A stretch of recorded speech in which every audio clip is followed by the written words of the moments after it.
Alrighty,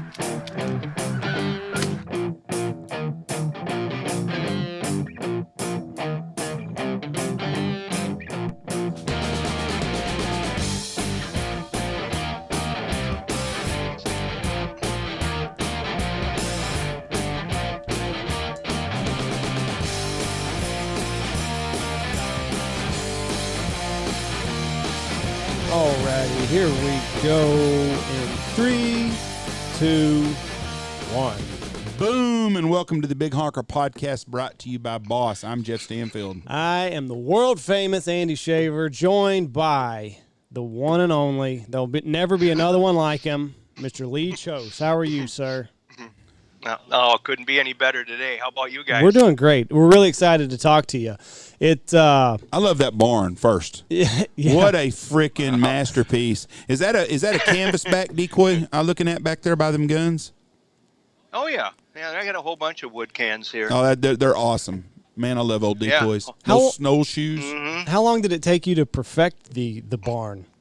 It looks like a masterpiece. Or is it still a work in progress? My wife is a really good designer, interior designer, decorator, and she took off 1 year of work, and that's all she did was renovate this barn. So, I mean, other than the stuff that I have piled in here, Mm-hmm. but in that flag, I painted that flag with Luke, my daughter Carmen, and Luke helped me paint that flag. My wife did it. It's her work, but it's beautiful. It really is. And Killer environment. When I think of Lee Kjos, like I think of that barn, like that's how I envision you working in a space that looks like that. Yeah, well, that's it. Happy place makes for happy people. What's the barn? What's the man. flag made out of? Is that fence picket? It's just barnwood on the back, and then I made a stencil. First of all, I Googled the real dimensions of an American flag, so it's perfect. Because I think anything less than perfect on our flag is less, right? Right. So, like the actual star itself, how tip to tip, star to star, vertical, horizontal, all those numbers, I illustrated it. I drew it in Adobe Illustrator, took the vector file, sent the vector file to a buddy of mine in Minneapolis that makes stencils, and then we tiled them like a puzzle. And then, so on the stencils, the stars were still in the stencil, so you'd pull the star out and then paint the blue, then put the stars over, I think I did I painted the blue because I left the stars in, then put the template back over there, and then pulled the stars off it and painted the white, then drew the stripes, and then did a chalk line and snapped those lines, and then painted the red, and then sanded it. So if you go to our YouTube channel, you can see this. It's a beautiful building. Beautiful. So I'll even send you pictures of it if you want. So you so once you painted it all, you sanded it down, and that's what gives it that rustic look. Yep. Beautiful work. The hard part is the color red, because if you sand the red too much, it turns pink. Oh. So and I would go back to I think it was Hirschfield's or Sherwin-Williams, and anyway, I'd go back and I'd get another red, and then I'd mix it, but turned out cool. Yeah, it did. So yeah, how was waterfowl season as a whole for you, Lee? Well, I'm a northern boy, right? Yep. So I'm up in Minnesota, and I've been hunting Saskatchewan. You and I, we've talked about this many times. I've probably been up there 100 times in my life. The border was closed. That bummed me out. Then because nobody was in Canada, I think the Dakotas were pretty loaded up. Well, I didn't draw a South Dakota tag, so I didn't really hunt ducks like I normally do. Not until they started to move south, and then I started to hunt them in Missouri and Nebraska and Arkansas and stuff like that. But it turned out great. So it's duck hunting, man. I love it.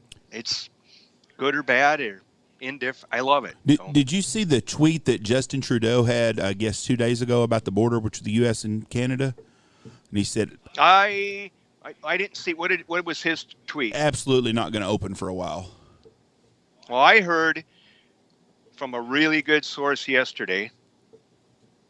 Now, this is secondhand information, okay? So let's make sure the listenership is clear on this one. But I heard from a dude who's an outfitter, an American outfitter in Saskatchewan, and he was talking to the Outfitters Association 2 days ago, and they said it was going to open in June.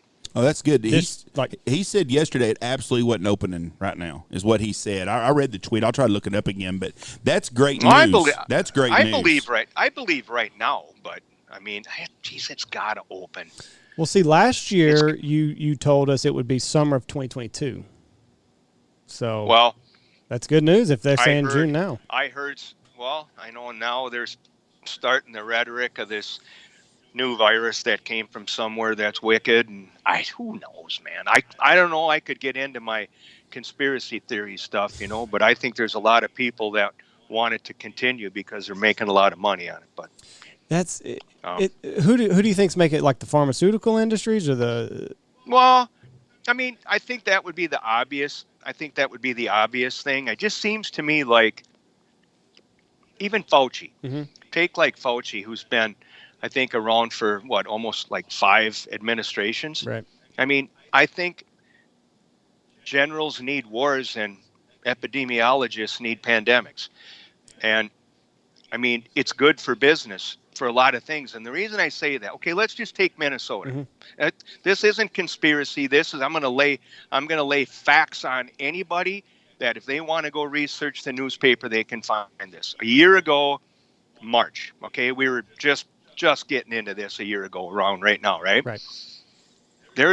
I went back because I remember reading the articles in the Star Tribune in Minneapolis on the number that were going to be affected and death numbers based on their whatever model. Okay.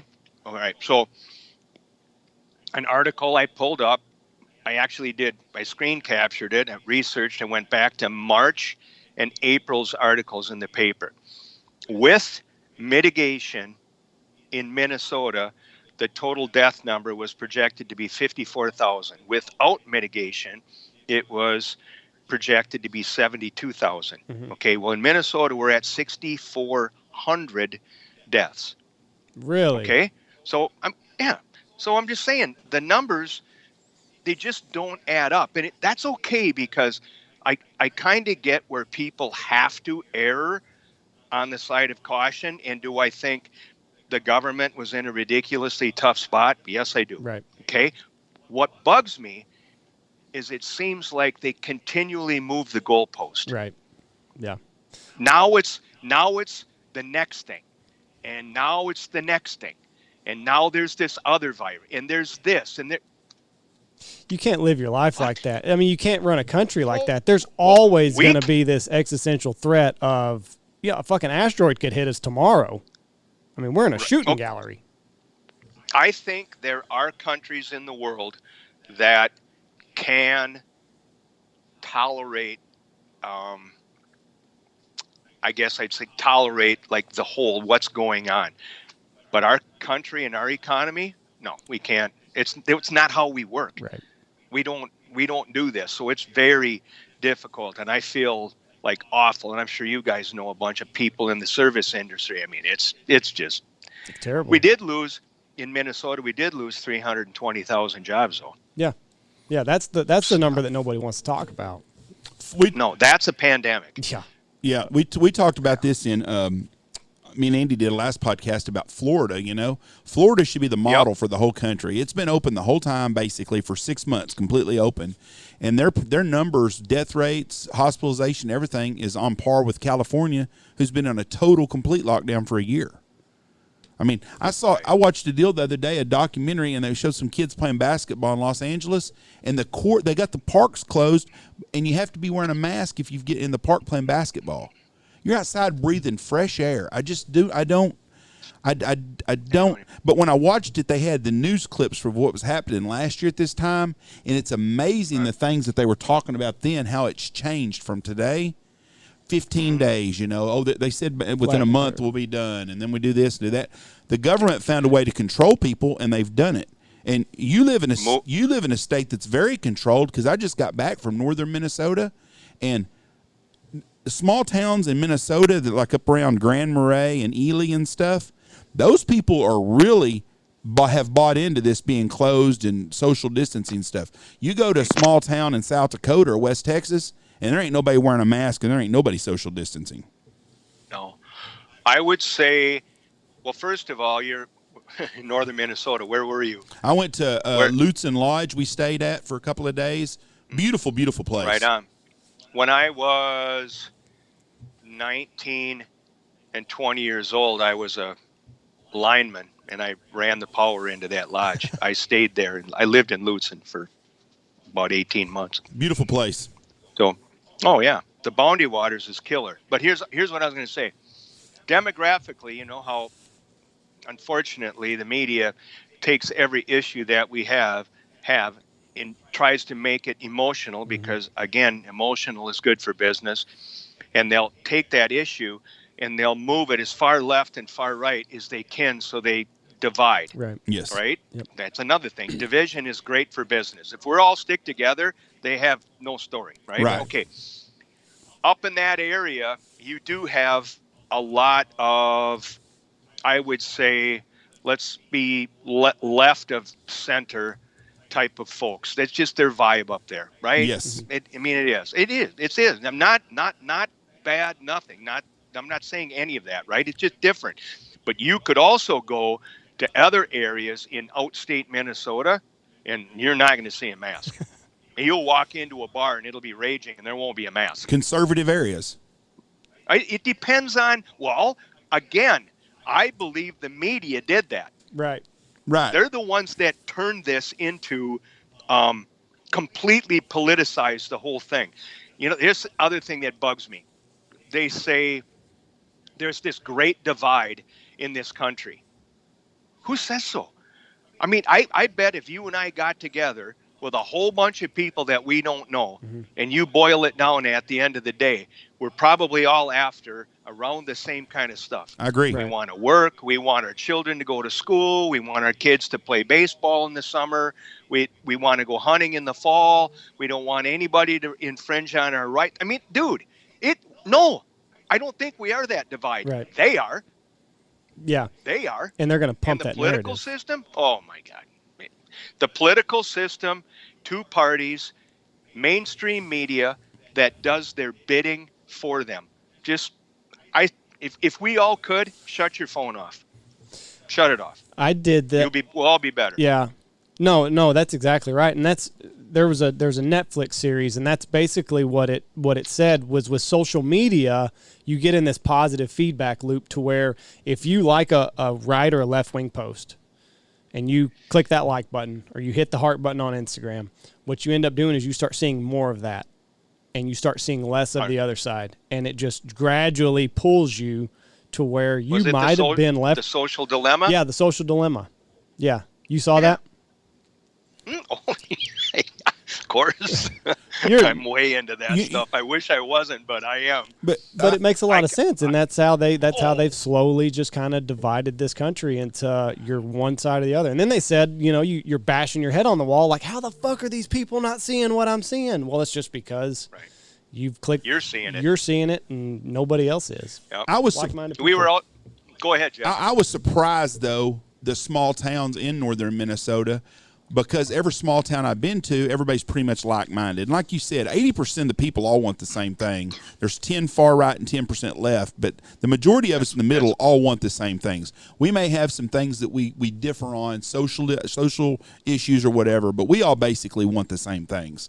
Health, peace, and prosperity. And the government to leave us alone, basically, and let us do our life. But I was shocked up there in the small towns that there was still people that were that far bought in, because I hadn't seen that in a long time other than the Chicago airport, because in Texas, we've been basically Our life hasn't been any different the last 6 months, other than if we go to Lubbock or Abilene, if a restaurant's going to be open. But we do everything. Our life isn't any different than it was a year ago, basically. And all the small towns in Oklahoma were that way. And I was just surprised. Right. I expected it in Minneapolis. I expected it in Duluth. But in some other places, I was kind of surprised. Rural Minnesota shocked you. Well, yeah. You won't see that everywhere, but that, like I said, it's the demographics it's demographics, but see, and it's a killer area though. Well, I'll tell you what, I was really impressed with the Detroit Lakes area of Minnesota. That's bluebills, man. That's a pretty awesome place over that way, and all the corn and the. It was crazy when as you start going west, how you get into the farm country. And then it's like God knew that North Dakota was going to be a land that God forgot about, because when you get to the North Dakota border, there ain't no freaking trees.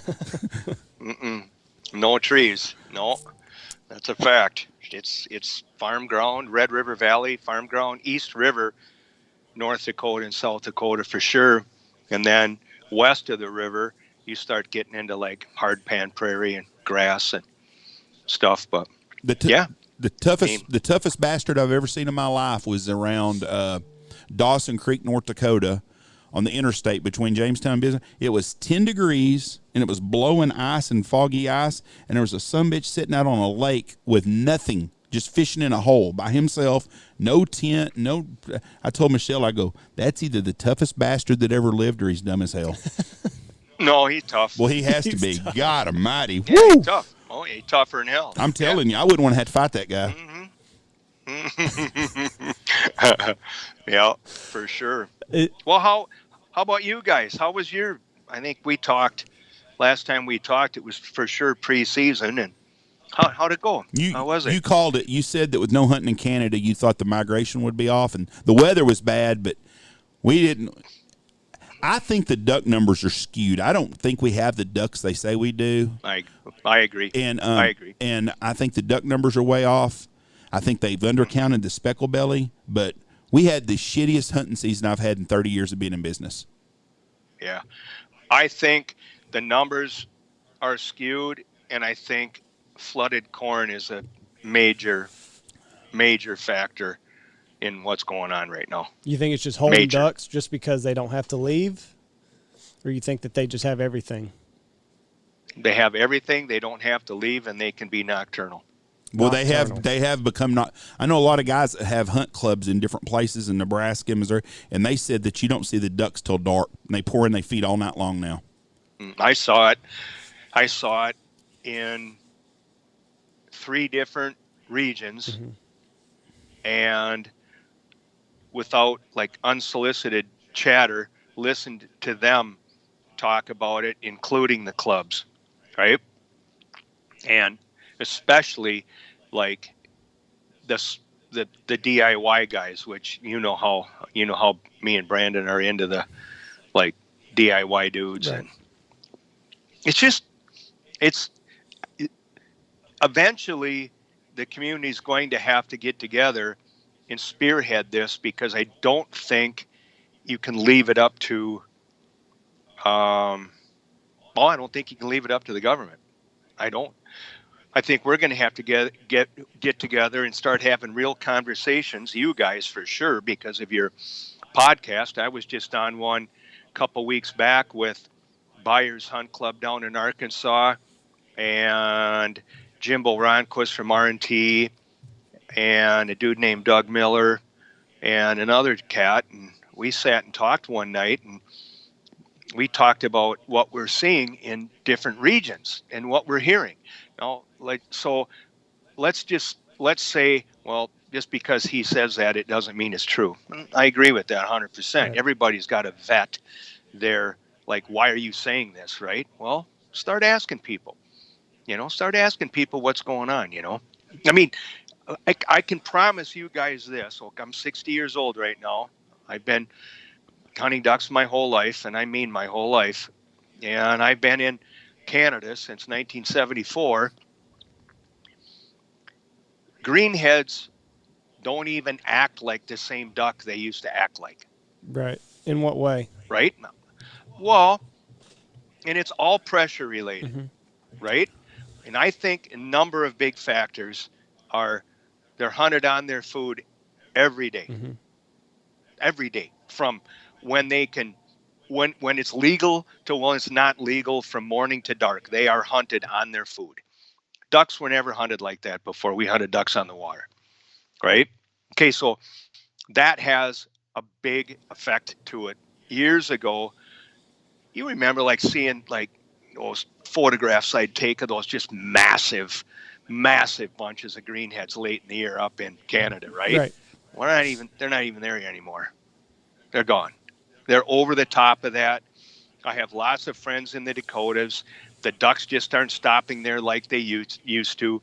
They're over there. They're in areas. They're sitting on massive, massive areas of flooded corn. It's just, and once they imprint Right. to what's going on, it's really hard to get them off that, right? So I talk to people all the time that are like, oh, like, well, you know Jeff Foils. Mm-hmm. Yeah. Me and Foils were talking one day, and he's like, this is going to be an excuse my French deal here, but Foils goes, oh, these mallards, they're so fucked up, dude, right now. He goes, I know this area. He grew up in that area. He goes, I know this area as well as anybody, right? And how you can have 280,000 greenheads that are literally minutes from you and only see 5 in a day. And as soon as the sun goes down and they start coming out, he goes, what the hell are you supposed to do about that? Right. Right? Yeah. That's happening And in a lot of areas. in a lot of areas it's happening, not just. That's what I hear. Right. I'm not saying I've seen it. Yeah. I'm just saying through my travels in 3 different regions, I did see it. I saw it twice. So the numbers of birds harvested should go way, way down with this, I would think. You guys, you know Jimbo, right? Yes. Not. We don't know You him ever personally. had him on? No. That dude's fun to talk to because he's into the numbers, Mm-hmm. right? And he researches, he does his homework, right? And he's really fun to talk to. But yeah, then my buddies of mine in like Missouri and Kansas and Nebraska and Oklahoma, Arkansas, all of those states are talking about the same thing. I think it's going to become definitely a popular topic, but I'm not going to say it's going to be a fun one. I'm not saying it. It's definitely a debate for sure. You brought up a really cool point though, talking about this. I talked to a guy 3 years ago, and I'm not going to mention his name, but he has a hunt club in northern Oklahoma, and he told me 3 years ago. He said, Jeff, I said, how's the hunting been? He said the mallards only fly at dark now. I said, what do you mean? He said we can hunt all day, and he said we'll kill some gadwalls and we'll kill a few ducks. He said, well, I'm not saying we're not killing ducks, but he goes, you can go out here at 9 o'clock at nighttime, and this place is full of ducks. And he goes, they don't come in until shooting times are over. And he said, then in the morning they're gone, and they're feeding all night long. And he said he was noticing that trend was happening, so they were going to do away from planting flooded corn, and they were going to try to do something else and see if the ducks would come in. Moist soil? I guess. But still, I mean, if they're feeding at night, what's happening is we're taking a whole species of the king duck right now, and we're going to change his genetics to where he's only going to feed at night if we don't watch it. Turning them into white geese. Yeah. Well, let's face it. Without mallards, we don't have a job. Neither one of us. Right. That's right. Okay. Yeah. Here's the first time that I saw them nocturnal, and it was outside of Pierre, South Dakota, probably 10 years ago. I was out there late hunting greenheads, and there was a pile of them on the river, right? A pile. Oil slicks. That's what it looked like. Never move all day, right? Mm-hmm. And then I was on top of a bluff one night, and I knew they were coming off, but you couldn't see them because it was getting too late. So I took my binoculars over this field, and I was glassing over this cornfield, this pick cornfield, and I could see the greenheads moving through the tops of the pick corn, like flying literally like 3 feet off the ground. And I mean, massive, massive numbers, right? And I'm like, holy shit, man, these things are, well, I bet there was a day when whitetail bucks weren't nocturnal. Right. I mean, I don't know how long ago it was, but Same thing. I mean, we're doing it. We're doing pressure. it. Oh, it's all pressure. I find that like the term our ducks are stale. Mm-hmm. No, dude, they're not stale. They're pressured. That's a nice way of saying it. But so I think we really have to have real conversations about, as a community, what we have to do, what we should at least bring to the table and talk about. You know, I think me and Andy have argued about this, or not argued, because I will say there's more hunters now, and he says, well, numbers don't show that you know, there was more hunters in the 70s than there are now. Well, I think it's per capita, but there might, and I'll look up the numbers. But I think. Well, go ahead. Go ahead, and then I'll hop in. In 30 years of doing this for a living and hunting my whole life, but really 30 years of being in the waterfowl business, when I first got in business, there was now the Texas coast had a bunch of outfitters because everybody went to Eagle Lake and Katy Prairie. That was the goose place to go shoot the white geese. But when I got in business, there was a couple of guys out here in West Texas that hunted, and very unprofessional, most of them. That's why we made it and they didn't, probably. There was nobody in Lubbock hunting. There was 2 guys up around Amarillo, maybe 3. There was in North Texas, from me to the New Mexico border up to the Oklahoma and the Panhandle, there might have been 5 people taking hunts and getting paid to hunt. And I started doing it full time, and I think I was probably the first full time outfitter that's what I did for a living.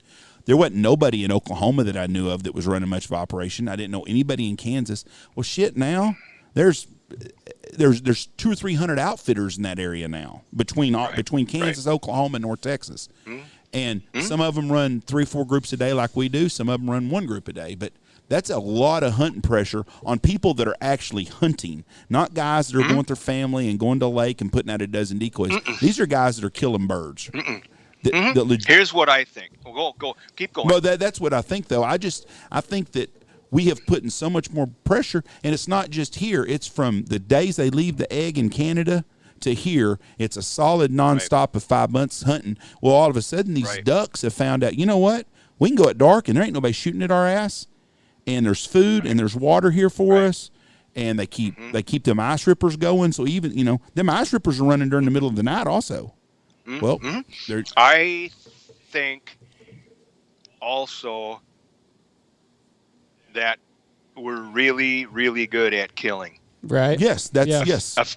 Effective. Yes. Effective due to lots of things. Now you'd say, oh no, dude. I mean, back in the 50s, there were guys down in Arkansas that were mashing green. Well, yeah, they hunted over bait too. Right. I mean, and I think they're in the minority. What I mean? I mean, I'm not saying everybody did. I'm saying that there were also the cases where there were some great regions that, you know, you could totally mash, right? But if you take like other regions, especially in the north, where outfitting never was a thing. It was never a thing. It's a total DIY thing on the prairie. Always has been, right? Now, no. Now you have, these guys are tricked out with all the gear, and they're really good at it. Yeah. Really good at killing, like massive numbers, right? So I think we need to look at all things, and then listen, and then like really listen, not here's some opinion that we don't like or doesn't fit my agenda or my narrative and go, well, fuck you, dude, you're an idiot. No, listen to what people are saying, and then why are we saying this? Why are you saying this? What backs this up? Does science back it up? In many cases, even from like what I see, science doesn't back it up yet. Right. It's just what I've seen. It's just what I've seen in my life, right? And Prairie Canada is way different than it was when I was a young man. Well, Way it's different. just like us saying that we don't think that the duck numbers are what they are. Science doesn't back that up, but it's a lot of eyes and a lot of years of experience that are saying no, like we're not seeing what you're reporting that we should be seeing. How about Right. how about this, Lee? Also, up Mm-hmm. north hunting equipment is so much better than it was in the 50s. Guys can hunt in sub freezing temperatures. Now, they were hardy, tough guys back then, but the average guy wasn't going to hunt when it was 10 below zero because they didn't have all the gear we got now. They didn't have Right. I don't think they had heater buddies back then. They may have. I don't know. A But form of it. No. but there's You wouldn't have been caught dead with a heater, dude. right. But No. But nowadays, but nowadays we've made it so easy from the four wheelers that you use, the ATVs, the equipment we use, and that's made it easier to hunt. So it's prolonged the hunting season in so many places, and you can get to places you couldn't get to a long time ago before they built the. What's the guy's name in Louisiana? Coco. Warren Coco, is that the guy that invented the Go Devil? Warren Coco. Invented the Go Devil. I think so. Yeah, that changed hunting in Arkansas and Louisiana. No question. Here's other things that, like I said, backing up to what I said a little bit earlier, like we're just good at killing and effective at it, like really good at it, right? We can do things that you just weren't able to do before. Okay. Here's another thing that's changed big time, and I'm going to take the Northern Prairie, especially Prairie Canada. Okay. They still don't have a grass program, and it's legal to drain. Okay. So back in an area in mid-October, in the salad days of October up there, you could find birds on multiple sloughs in pothole country. Well, those sloughs there's nowhere near the amount of water there used to be in the mid 70s. Not even close. Okay. So instead of 250 to 750 greenheads on all of these little potholes, you eventually wind up with 5 to 20,000 on a big body of water. Right.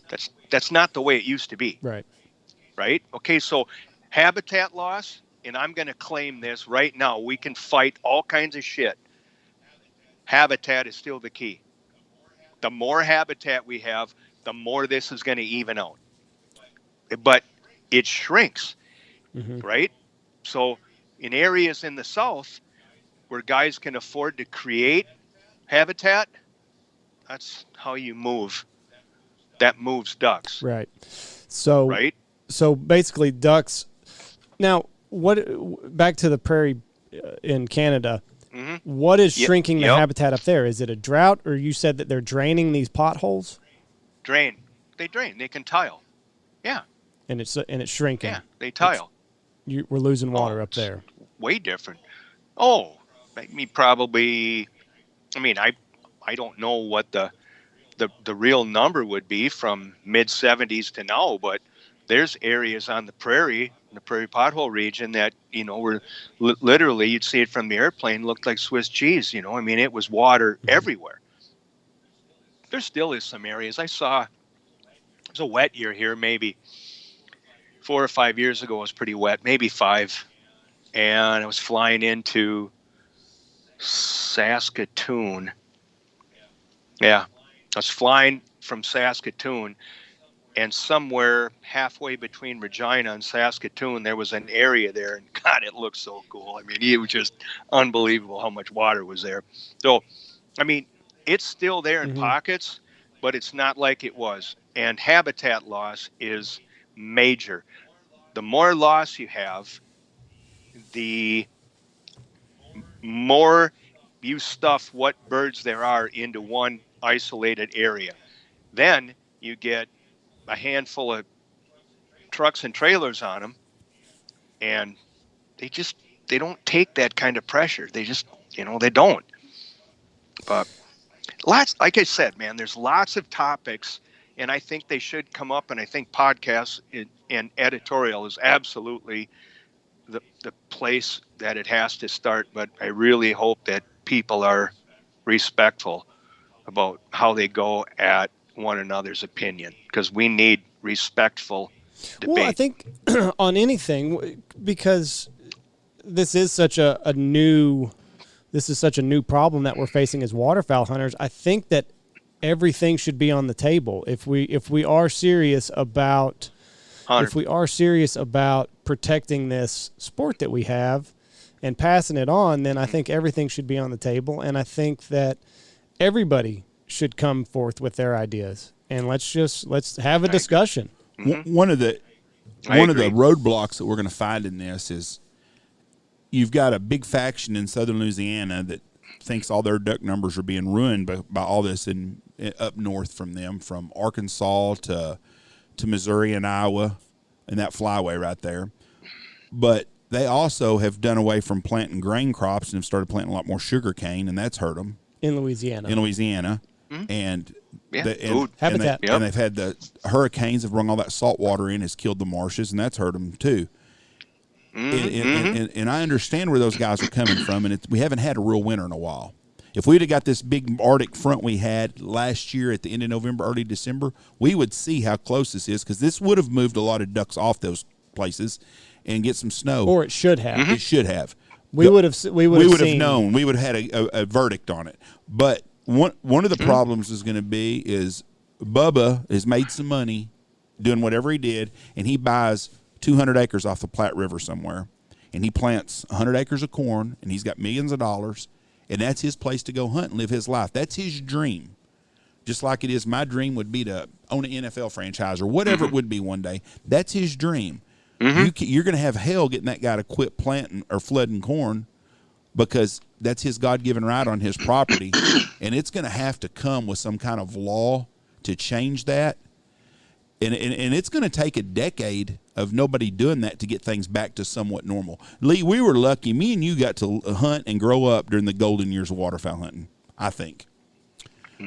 Well, the 70s were they were crazy good. I mean, I grew up with a $10 opportunity.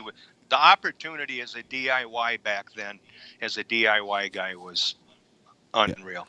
I got to grow up shooting 10 ducks a day in Texas on the point system. You can shoot 10 pintails a day, and now you can shoot one. And we got more pintails now than we did then, I think.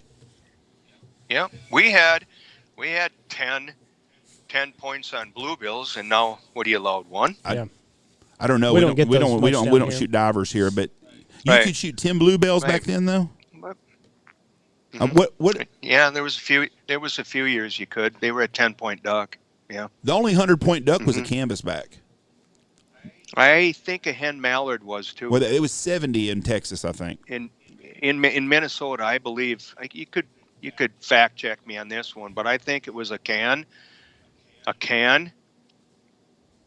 hen mallard, and then there was a number of years where you couldn't kill a can or a redhead here. Really? And well, we're in different flyways because that's Mississippi and I was in the Central. But here's the thing for the young whippersnappers that don't understand how this works. They're like, well, shit, you just shoot one mallard hen and you're done for the day. No, you shoot your 4 mallard drakes or 3 mallard drakes or whatever it was. You shoot your mallard hen last, and you say, oh, I had 3 mallard drakes. They were 30. I think they were 35-point ducks maybe, but. That's around that, right? Yeah, that's. You could shoot that mallard hen. You could still shoot 9 pintails and say, "Oh, I shot her last," and that was legal. So, what did game wardens do? They came around with a thermometer to check, see if you were right. How would they check to see what order you shot your ducks in? I don't remember none of that. I don't remember. I don't think I ever. For how old I am and how I have been rarely checked by a CO. I have in Canada a number of times. But right, because I just wonder, like, if you shot if you were legal up to the time you shot your canvas back, and that's 100-point duck. I don't know. I never broke the law, so I don't know about that. I shot my one duck and I quit for the day. Yeah, I'm sure. Right. I'm sure. I didn't know that what you said was accurate. I didn't know that was true. That you could shoot have 4 drakes, and then you could go ahead and kill that hen. But I didn't know that. But I guess once you're over 100, you're done. I didn't know you could go over, though. My information come from my father when I was a kid growing up hunting with him. And I was on a hunt with him one time where we shot 56 mallard drakes. And I was on a hunt with him one time when we shot 26 canvasbacks because I grew up and we had 100 shells, and that was our limit. When we ran out of shells, we went to the house. Now, my dad is dead now, so statute of limitations run out. I don't do that stuff no more. But when I grew up hunting, that was our limit, was 100. We ate everything we killed. And but that's why Jeff does not like duck today. But I was on some epic hunts growing up, and a lot of them. But our limit was 100. So he always told me, listen, if we were like the guy down the street, our preacher, we would shoot the 2 mallard drakes, then we would shoot our mallard hen, and we would be legal. Right. Crazy. So how do you cook all of your ducks and geese? Because Jeff doesn't like them. His dad was he's a terrible cook, so he burned it all. He said it was like liver and onions. That's why he doesn't like it today. Well, we do.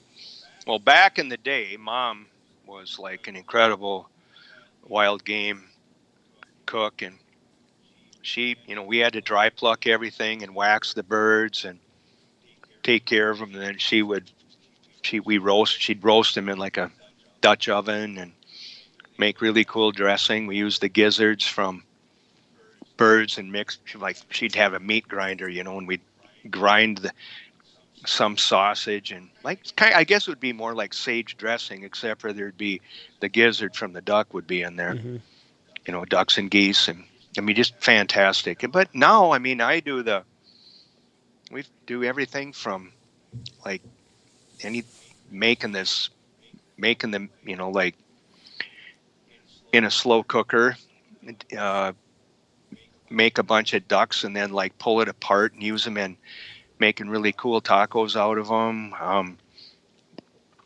I do all kinds of things with breast and skin on. My favorite thing is to take cold black cast iron and take the fatty side of a greenhead breast, a mallard breast, especially late in the year when they get thick and that yellow fat on them, and then score the skin. Don't score it too deep to get into the meat, but just score the skin in a checkered pattern, like a pineapple pattern. Take black cast iron, do medium heat, do a little bit of olive oil, and then maybe salt and pepper, whatever you like on it. Just turn it on the skin, and then slow heat to medium heat so that you render the fat while the pan is heating. Don't heat the pan up and then put it in there. Start cold and render the fat, and then keep looking at the bottom of the, take your fork and lift it up and keep looking at it. When you start getting that skin like a gold color where it's not, whitish and rubbery and shit like that, take that and turn it back over and then lift that pan up and then baste it. The other side, baste that with the fat that you just rendered.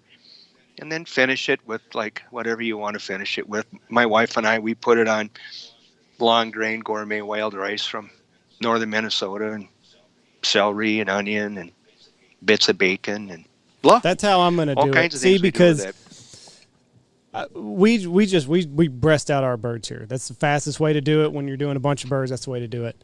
Next year, I'm going to have some birds set aside where I'm going to have fat side. The skin's gonna stay on it, and I'm gonna do that because it looks delicious. The time that I've seen people do it and put it on Instagram, it looks unlike any duck that I've ever cooked. I'm not a duck eater at all, and I watched a show the other day. They did it, and they cut them. They were medium rare.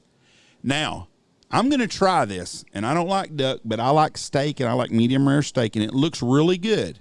And I'm going to be one pissed son bitch if these things are good, because all these years I haven't been eating fucking duck. I'm going to be like, son of a bitch is really They're good. Because I don't like the taste, but I grew up with a fucking baked duck, and there's nothing nastier than a dried, baked freaking duck. And I've had duck tacos that Andy's made, and they're edible. But anything with you put in a tortilla and you get some stuff with it can be real good. Chorizo and taco seasoning. So, right, I get it. I get it. Try that black. I'm going to try that thing. Try it cold. And then render it, and then find like a topping that you like.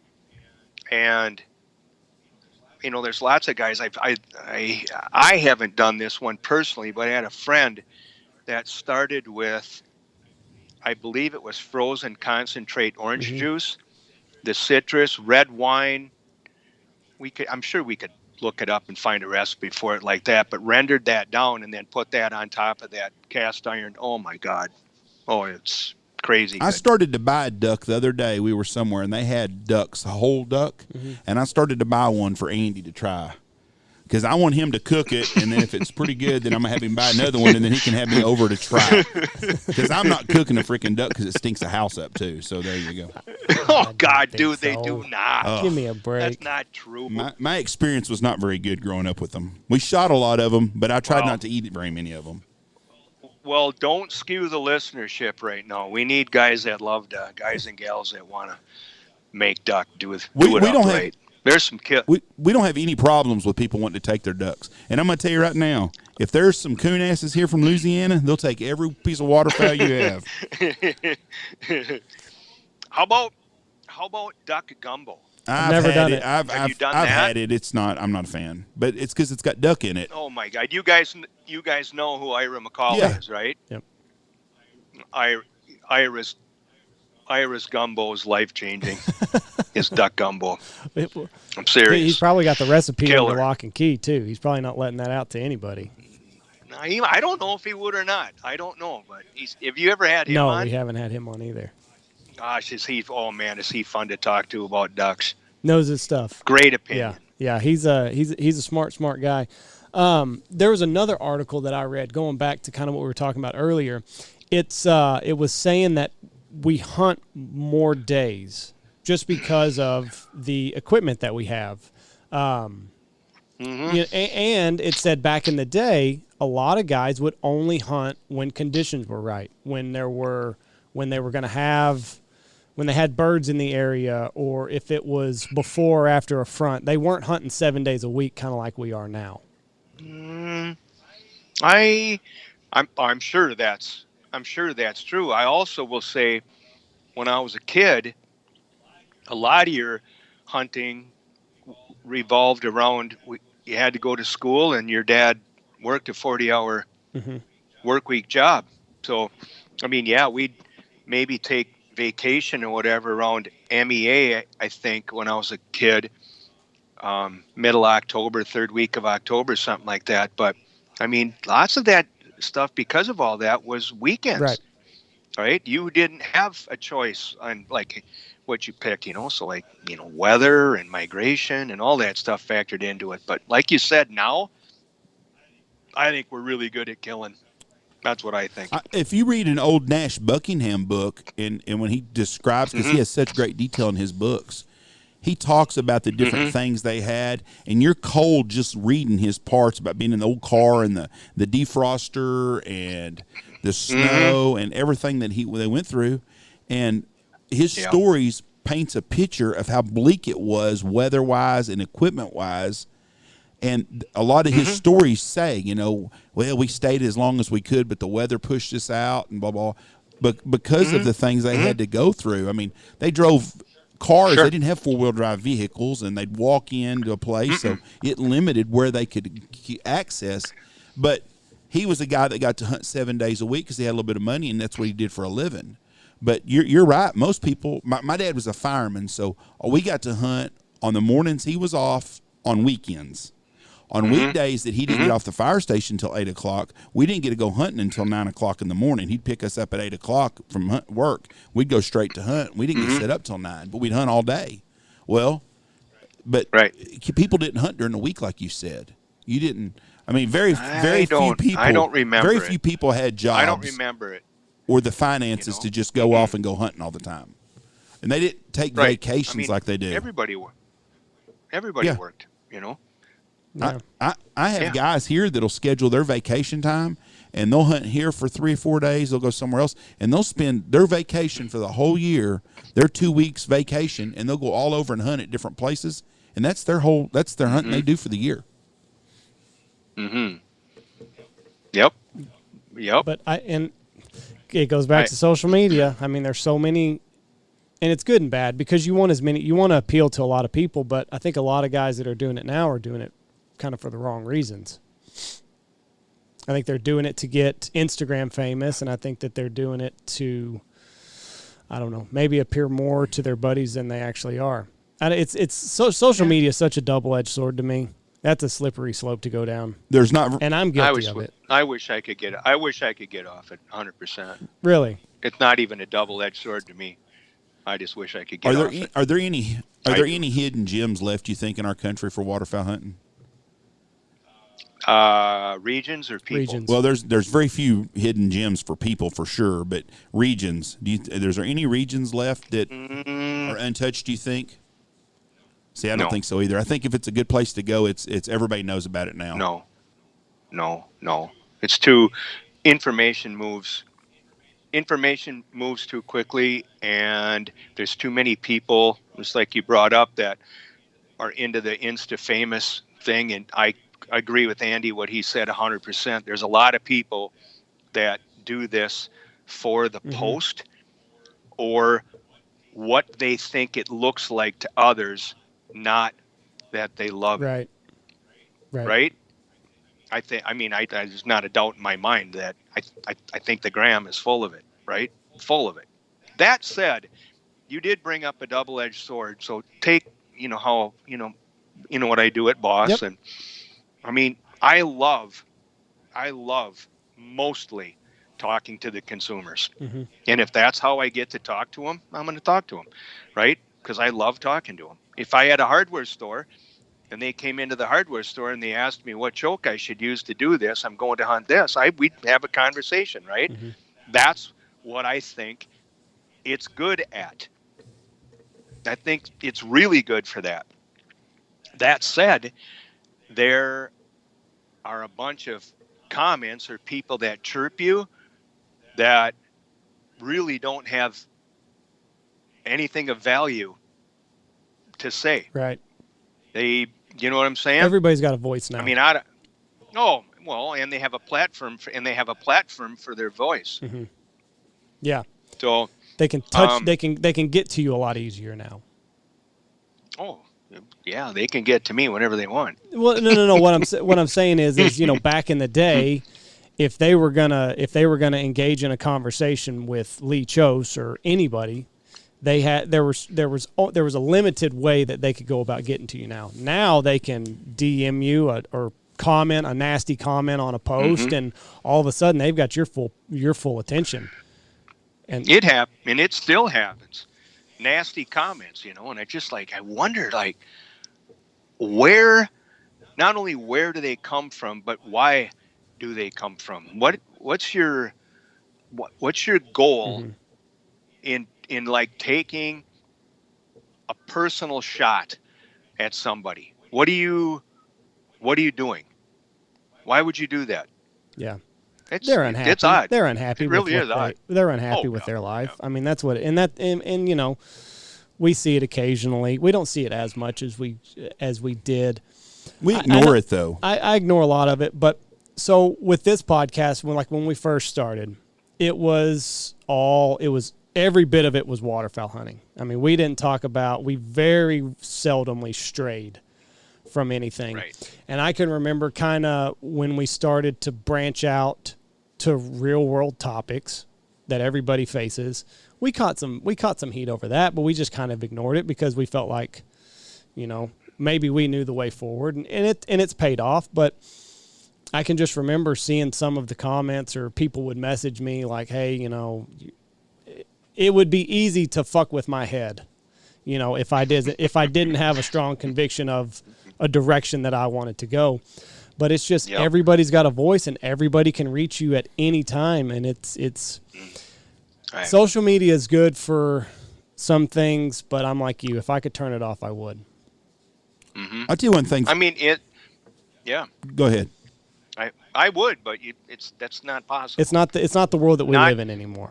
Well, it's not the world we live in. It's certainly like trying to run a business. Right. It's part of it. And, you have to have it. And like growing the podcast, we've got to have Facebook. Facebook is the last place I want to be. We've got to have Instagram. Like, clips have to go out, posts have to be made. If we're going to grow this to where I want it to be one day, it's the devil I got to dance with. I made not a post, the Boss Shot Shell page. Yep. The dive bomb, The face, fan page. yes, Or the, Yeah. yes, and y'all, and the dive bomb one, and all and the other ones.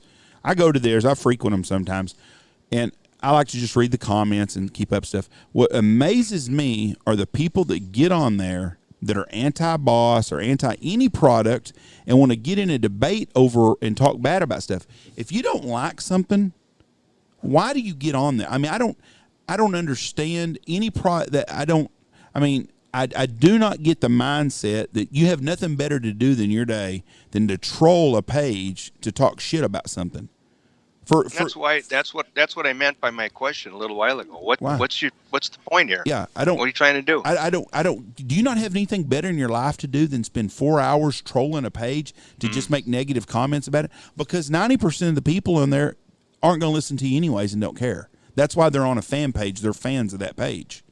But I just do not get that, and I see it all the time. And I think, what do you? And we've had people do that stuff to ours before, and I ignore it. Now, what I don't understand is the people that get into a pissing match with these people. Let them say what they want, just going down the road, because you're not going to change their mind anyways, and that's what they're wanting. Right. They're wanting a debate. I don't. Yeah. I don't engage. Yeah, it's just let it I go. did one day. One time I did. One time I engaged it, and I sent a dude a private message, and I said, "I'll buy you a plane ticket if you fly to my farm and tell me that." Did he take you up on it? I bet you didn't buy the plane ticket. No. I'm not assuming. No, I haven't seen him. No, I haven't seen him. No, but and it's not going to happen because that's the way those people are. But I've seen guys that'll engage with them, and I'm like, are you going to get them 3 hours you wasted today fighting with a guy over the internet that you don't know over something that nobody really gives a shit about? I mean, It's like, I don't know. It's a strange thing, you know. And it, Like, what if, let's say somebody takes a major shot at Boss, right? I mean, there's lots. I mean, dude, it's not for everybody. Right. We get that, you know. But is it like we're not trying to do good? yeah. Right. Yeah. I mean, really? Right. That, like, our spend for how tiny we are and how young we are, our spend with the conservation groups and what we're trying to do and how we help with veteran hunts and we help with youth camps. And I'm not trying to blow sunshine here up. That's not my point.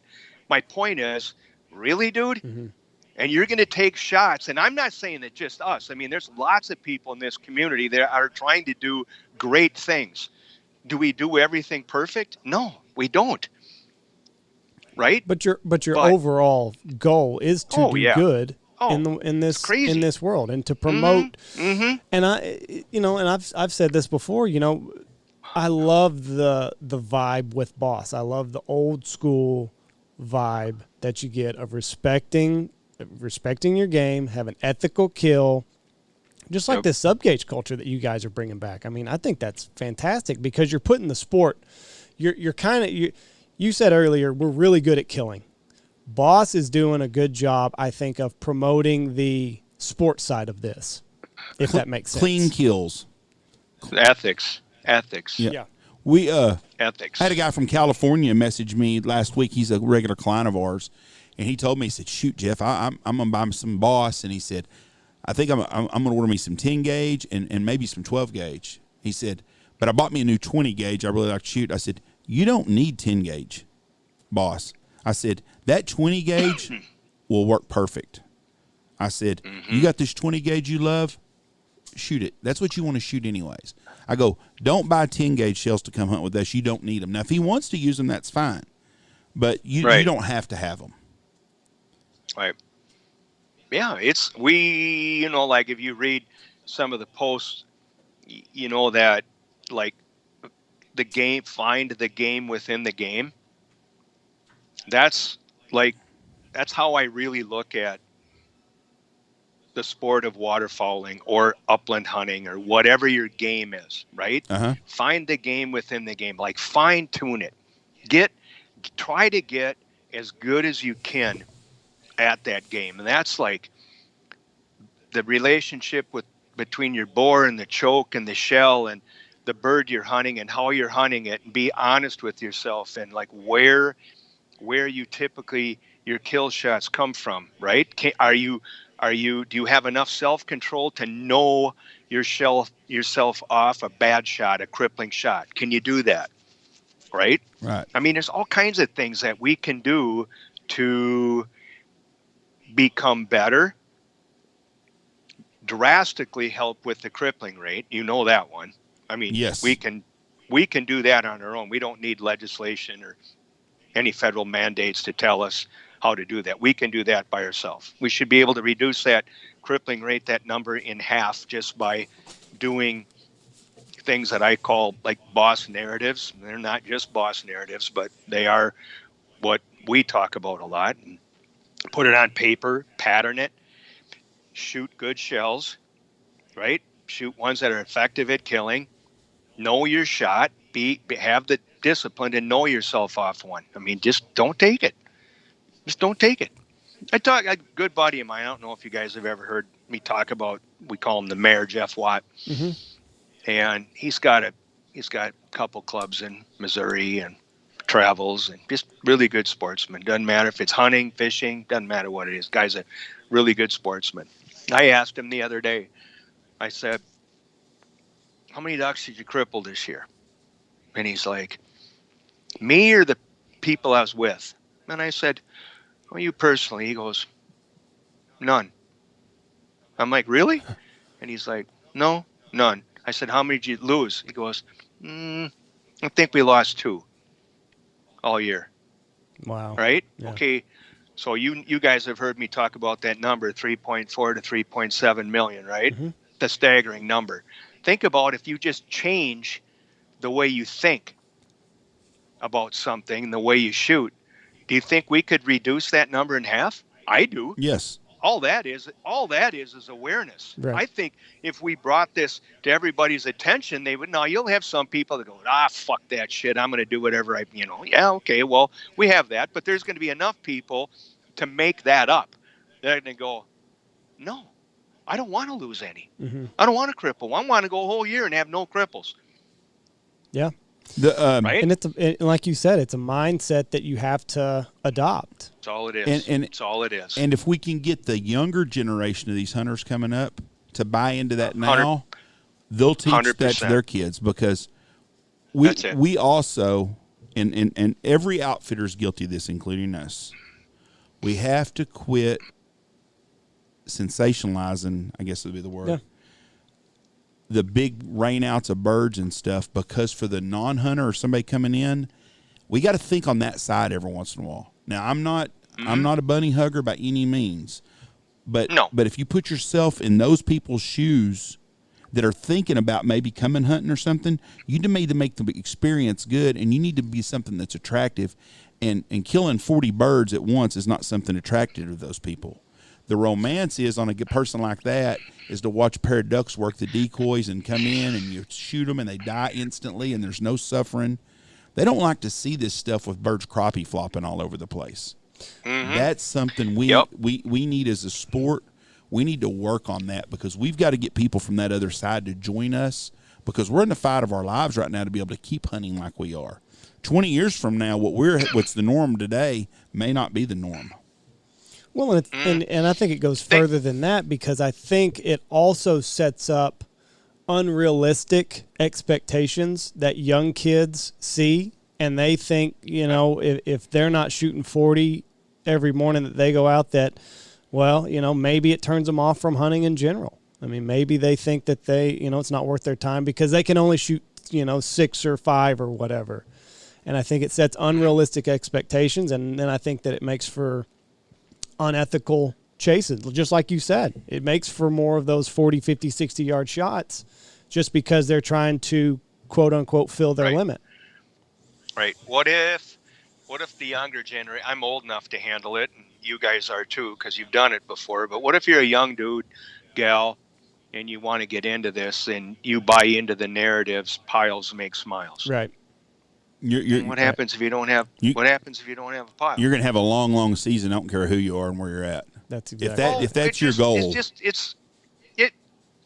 and I'm not saying it's not clever, and I get it, and right. It's fun, and it has that vibe to it. But there are a group of people or a demographic out there that doesn't view that like that.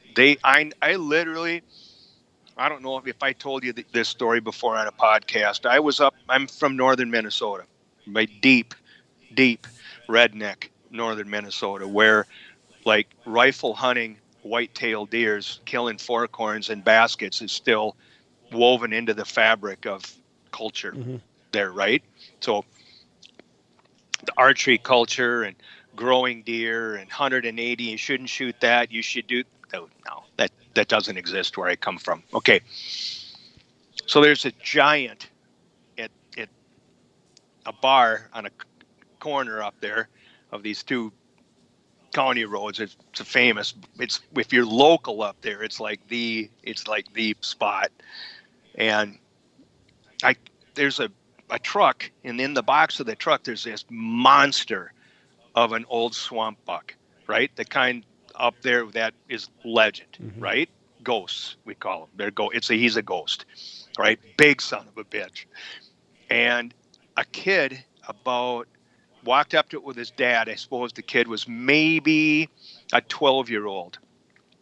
And he looked at the guy, and the first words that came out of his mouth were, "What'd he score?" Yeah. Right? Right. And I thought about that. I'm like, wow, is that an illustration of the times or a different era?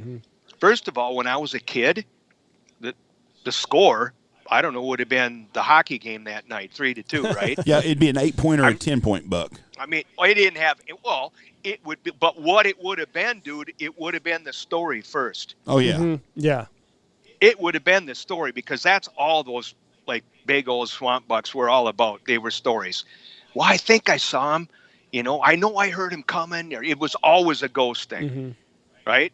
Not anymore. Now it's 200-inch deer, 5-pound bass, piles make smiles. It's always some sensationalistic thing other than celebrating the sport of hunting or fishing. And I really think that's what we have to get back to, and I hope Boss can help.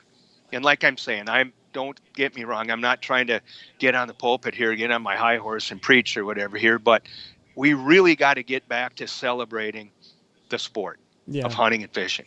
Hunting, moms, kids, dads, getting out there doing it. So there's all kinds of things, habitat, DIY. Oh, I mean, dude, there's so much to.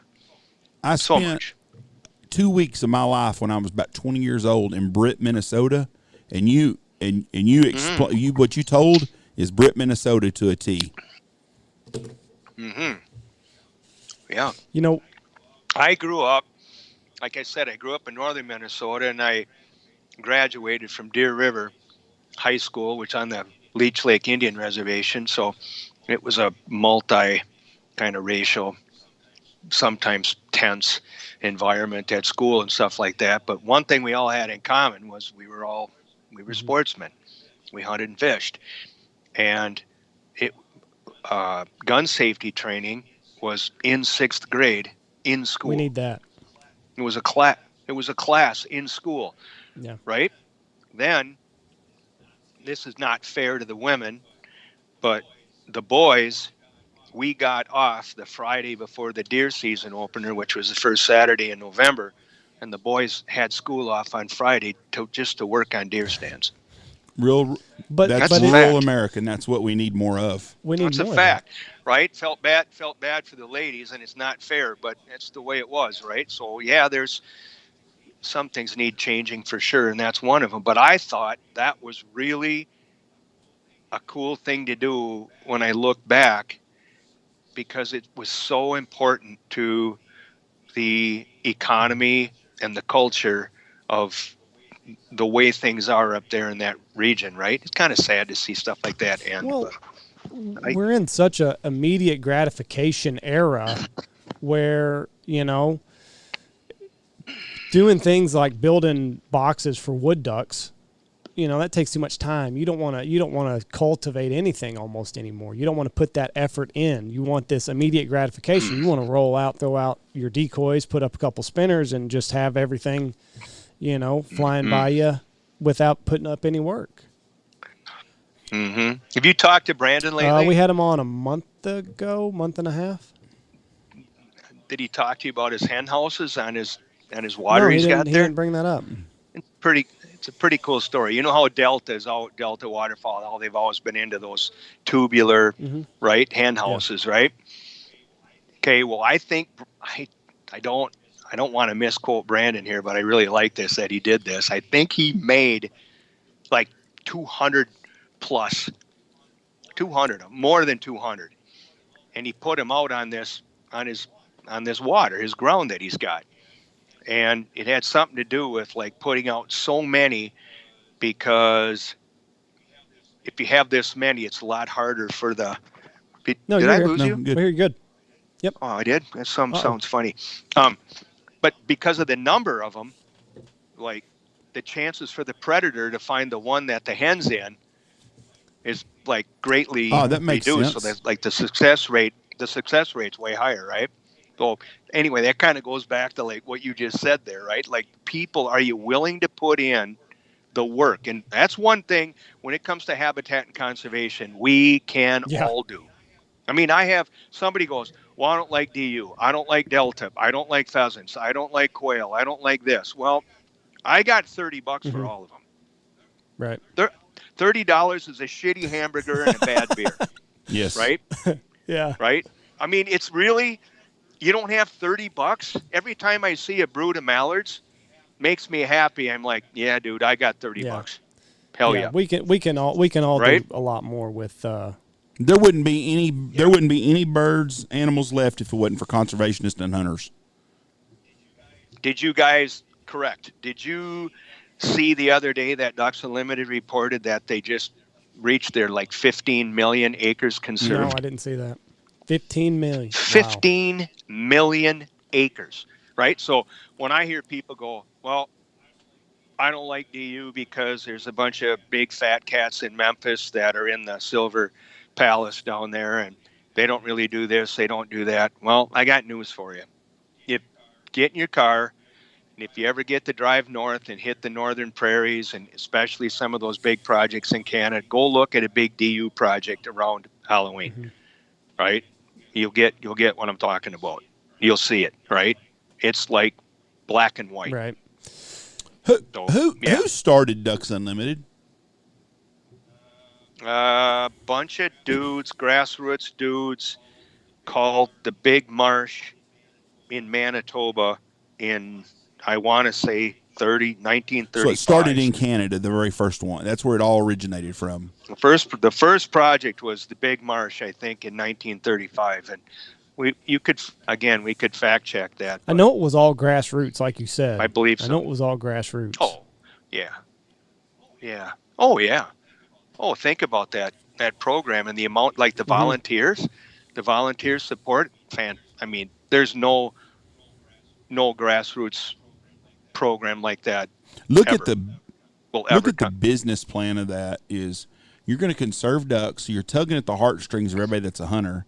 Then you're going to cross that over to getting some drunk businessman to donate and buy stuff that he don't even normally go to, that doesn't hunt, but he's going to go there to impress his buddies because they got girls in bikinis and thongs selling stuff. They're smart as hell.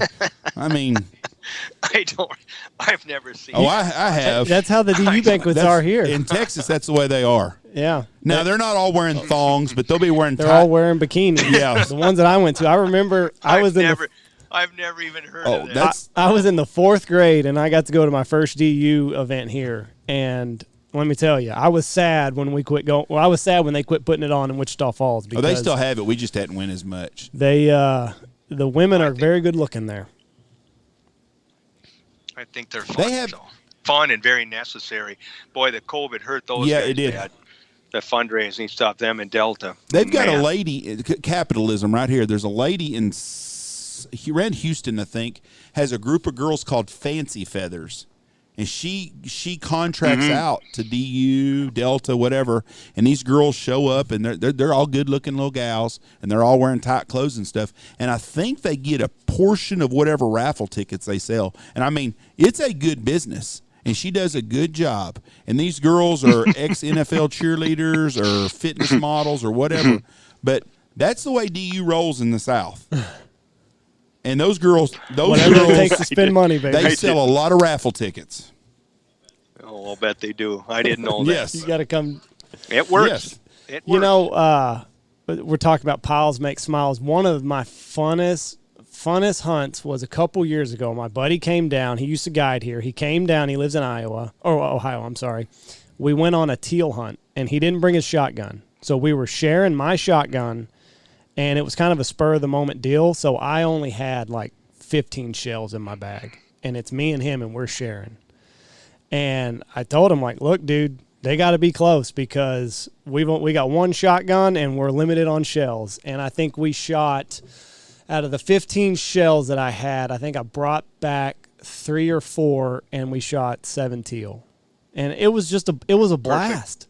I mean, it was these blue bombers just coming in full speed, and I'd get a shot, and then I'd throw one more in it, and I'd pass the gun to him, and it was so fun. And it wasn't a huge pile. We were shooting at singles and doubles, and but it was so much fun. Mm-hmm. It was so fun being out there with him, and Right. cracking a joke at how he missed because they had to be close because we didn't have many shells, but. It was so fun, and it was 7 ducks was all that we shot, and I think we shot, like I said, we shot 12 shells, 11 shells. This last year, I had a group of 6 guys here, and they were all 65 to 75, all of them, and they went on a hunt, and there were 6 of them, and we killed 16, 18 birds. Now, you big boys that are rolling them 100 pile stacks there, you did not have a happier group of guys than those 6 men. Those 6 guys grew up together. They talked about their friends had passed away. Their kids had passed away. Their parents had passed away.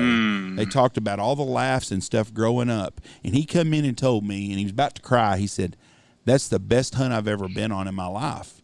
I said, we need some weather to get a few more birds down here. He said, no, I'm serious, Jeff. He goes, that's the best hunt of my lifetime. He said, I got to spend time with the people that mean the most to me in the world just about, and we got to relive and laugh. And he goes, I don't know if we'd shot one bird if it would have made a big difference, but he goes, to watch us shoot and kill, he said, it reminded me of 40 years ago when we were getting to do stuff like this, and he thanked me for that. And he goes, if we're alive, all of us are alive, we'll be back next year. So who knows? But that's what hunting's about. And we... Do you guys know that ad that I did with those three older dudes? Yes, I've seen that. I love that. Of all the ads I've ever done in my life and my career, that's the one that I got the most comments on from young people, middle-aged, and old people. They all looked at the older guys are like, oh my God, that's it, man, right? That's the deal right there, right? And then the younger dudes are like, I hope that's what it's like for me and my hunting buddies right now when I get to be that age, right? And then the middle-aged dudes, they look at those guys like their dad, and you know what I mean, like growing up doing that, and their old clothing and their old guns, and it just so totally like what you're talking about right there, those guys that came down and hunted with you. I mean, the number is arbitrary, right? Again, they're celebrating hunting together, right? That's what mattered to them. I think if we could do more of that, I think we'd be in good shape. Future narratives have to change. I think so too. And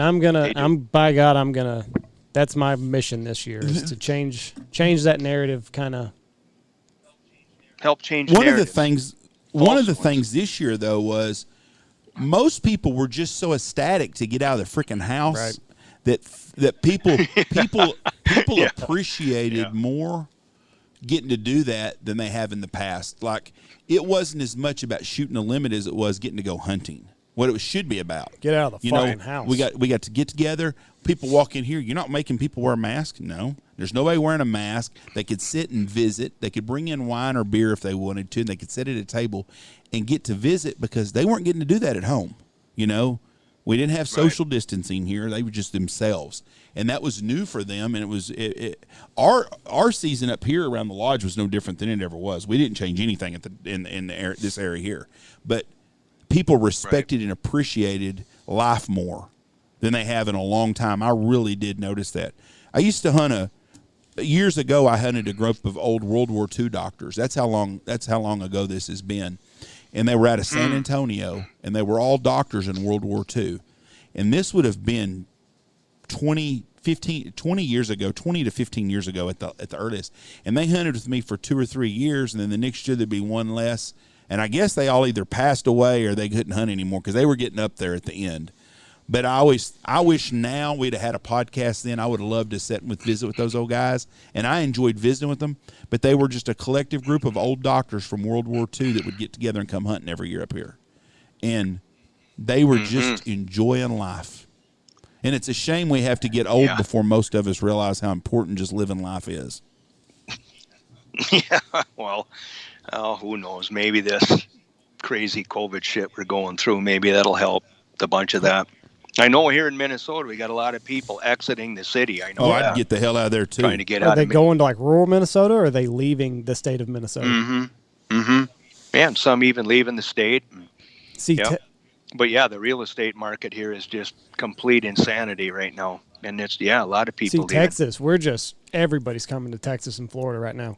Everybody's leaving. There's so many people leaving California, coming to Texas. Leaving California, right? And what's scary is that they're going to bring some of these bad politics to Texas. Yeah, we're Texas because of who we are. No, we don't need more There's of a it. reason you came here. You left that shithole back in the rearview mirror, and you came here for a reason. So don't bring the shit that fucked that place up.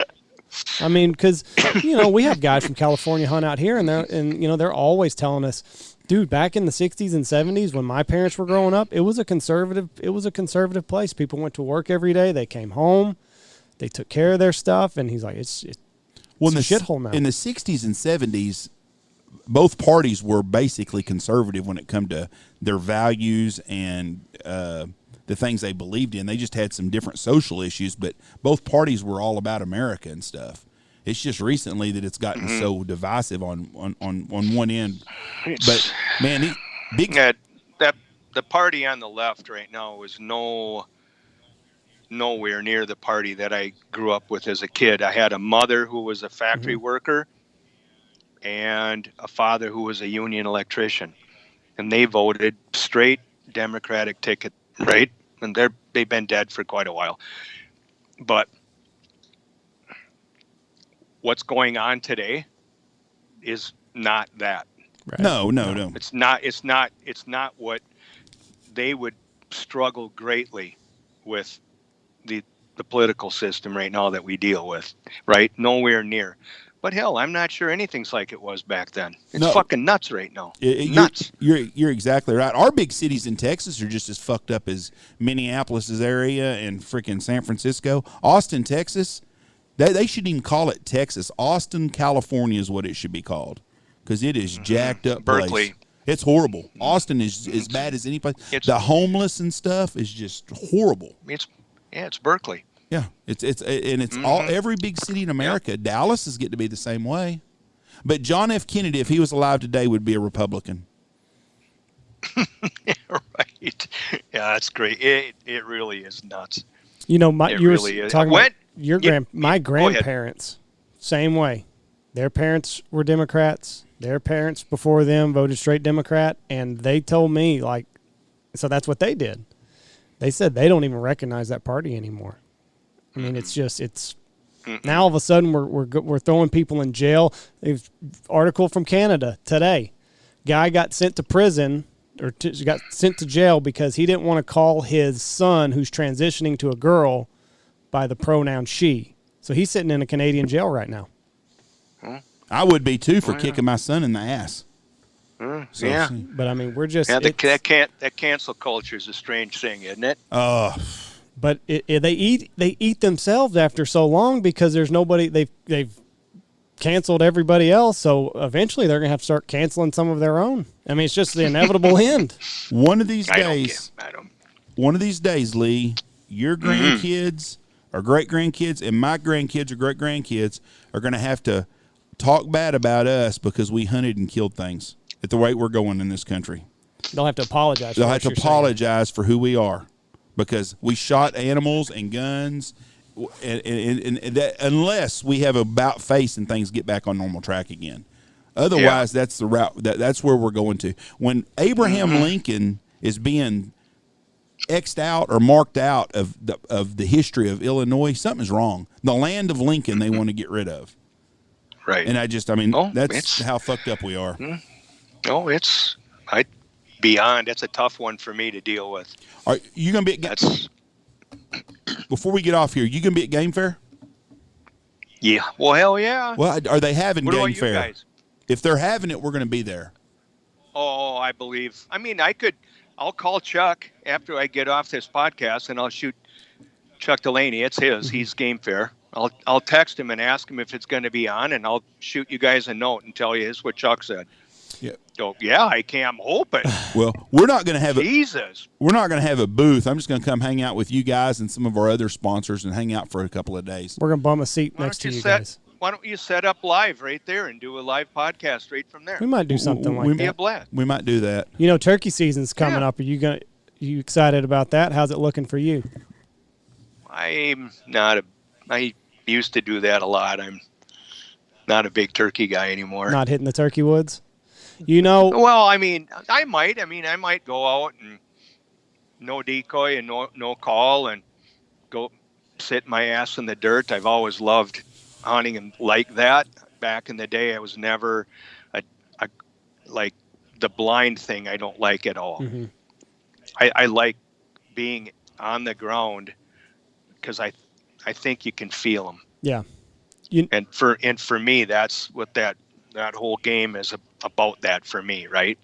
But so yeah, I mean, they'll be here on my farm here, and I'll hear them gobbling, and I take off one morning and go do it, but I don't make a big deal out. They ain't ducks, dude. I like them.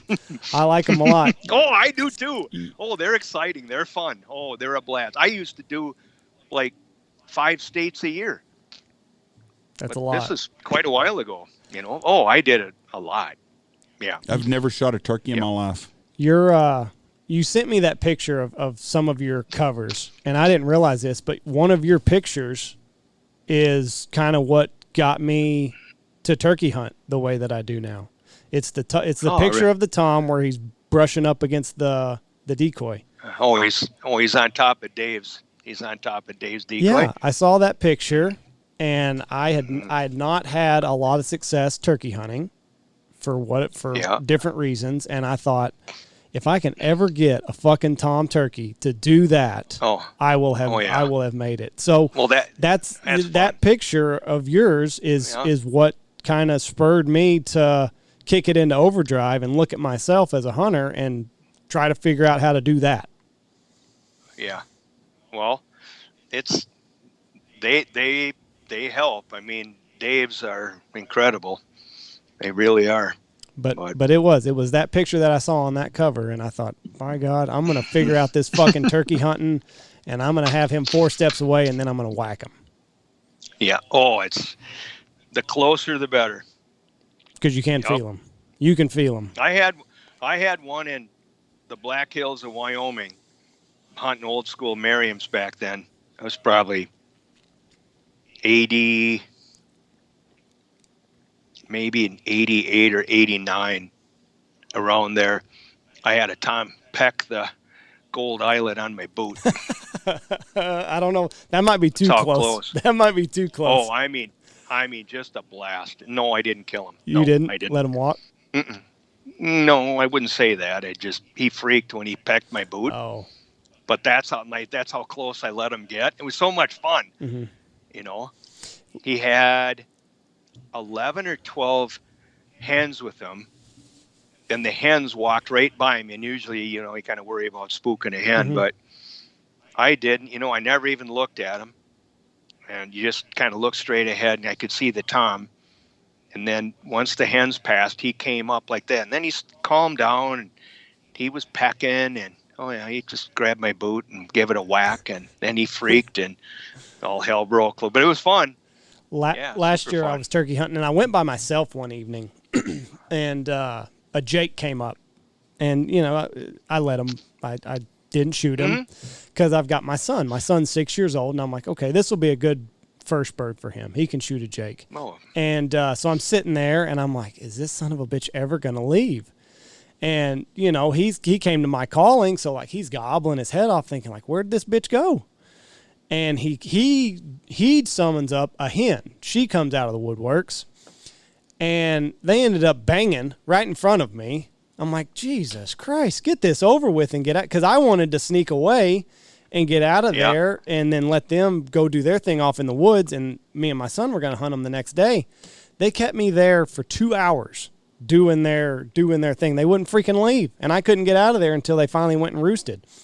And then we went out the next day, and it didn't work out. But for 2 hours, I was stuck, and I got a turkey porno show going on 15 yards in front of me. I'm thinking, dude, get this bitch out of here. Y'all go have a cocktail and a cigarette because you're done for the evening. Just get on out of here. But I enjoy turkey hunting. I'm looking forward to it. It gets me out of the house. Yeah.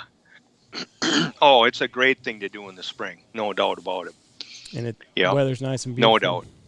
Well, Lee, we have taken up enough of your time. We're going to let you go, my friend.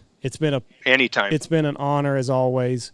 We hope that your spring goes well. We look forward to seeing you at Game Fair. I'll buy you a bourbon when we're up there. There you go. Yeah. Well, we'll do that. We look forward to it. We'll do that. And you guys, thank you guys for, having a podcast, having a show like this where people in the community can voice. I think it's going to be more and more important as time goes on that we do this with. So yeah. Well, thank you guys. You bet, Lee. Well, if you need anything, you know how to reach us, and hope you have a great spring, bud. I'm gonna text Chuck at Game Fair and see what the deal is, and I'll holler at you. All right, thank you, sir. You have a good day, and God bless you. Thanks, Lee. Later, dudes. Bye.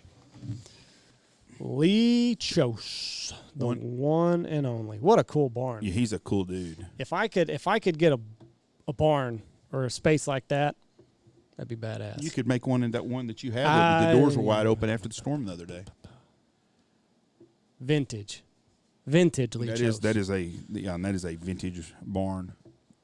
It's badass. I need one of those. Well, Jeff, I do. Do you think your star lines would be that crisp? It depends who I paid to do it. So you're not doing it, is what you're saying? I don't have that kind of talent. If it's a stencil. I don't have that kind of talent. If it's a stencil, you're just drawing in. That's all you're doing. Well, like I say, whoever's doing it for me, if they got a steady hand, then it would look nice. Cool dude. Yeah, he's a real cool dude. Always very cool dude. Nice talking to him. Great visit. Next week, we're going to have Wyman Menzer on with us. We got that finalized? Yep, Wyman. He's going to give me a day on Sunday next week, but we will have Wyman on next week. Now, listen. Yes, sir. If this shit falls through, you're going to have people with pitchforks and burning stakes at your house. You don't throw out a name like that just willy-nilly. Well, we're going to have Wyman on. The reason we haven't had Wyman on is we had a weather deal, and then we got busy, and he got busy. No, I understand. I know that. I know why we hadn't had him on. We will have Wyman on a couple times this summer if he's willing, and I'm sure he's willing. We enjoy having him here, and I think he enjoys being on here. Clay Reed we're going to have on later in the month. Probably be in April before we have Clay on. Clay is contractually obligated to do 2 shows with us this year, so we will. I'm not going to mention the other guy. Don't do it. I'm not. Don't do it. Anyways, we're going to have Wyman on next week. We'll have Wyman, another guest guy on with us, and then we will have either another outfitter on with us, or we will have a guide from somewhere, or a public hunt segment. We'll have a waterfowl deal too. Anyways, we appreciate everybody listening. Check us out on YouTube. Remember our new sponsor, Bangtail Whiskey. And it is Florida. good whiskey. And I just saw on their IG, they had their plant, showed them bottling all that stuff. Pretty neat operation. Yeah. Pretty neat operation. Anyways, Bangtail Whiskey. Got anything else? That's all I got. All right. God bless y'all. Thank y'all for listening, and have a great week and weekend. Bye. Like Jeff said, go check out our newest sponsor, Bangtail Whiskey. Check out Boss Shot Shells. It's a lifestyle over there. Check out Pacific Calls, Dive Bomb Industries, Dirty Duck Coffee, Stanfield Hunting Outfitters, Gun Dog Outdoors, Foul Bandits, Lucky Duck, Looking Glass Duck Club, Blind Grass, 14 Cattle Cove.